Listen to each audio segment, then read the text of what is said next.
কুষ্টিয়ার মিরপুরে গরু বোঝাই ট্রাক, মোটরসাইকেল ও ব্যাটারি চালিত ভ্যানের ত্রিমুখী সংঘর্ষে 2 জন নিহত হয়েছে। শুক্রবার বিকেলে উপজেলার তালতলা এলাকায় এই দুর্ঘটনা ঘটে। এই ঈদে জামা জুতো অ্যাক্সেসরিজের ডিসকাউন্ট।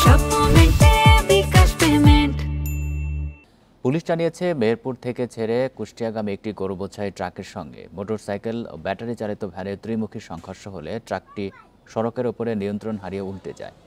এতে ট্রাকে থাকা গরু ব্যবসায়ী, ট্রাক চালক সহ 4 জন আহত হন। পরে আহতদের উদ্ধার করে প্রথমে উপজেলা স্বাস্থ্য কমপ্লেক্সে ভর্তি করে। সেখানে 3 জনের অবস্থার অবনতি হলে কুষ্টিয়া জেনারেল হাসপাতালে পাঠানো হয়। রাতে কুষ্টিয়া জেনারেল হাসপাতালে আরমান আলী ও সজীব আহমেদ মারা যান।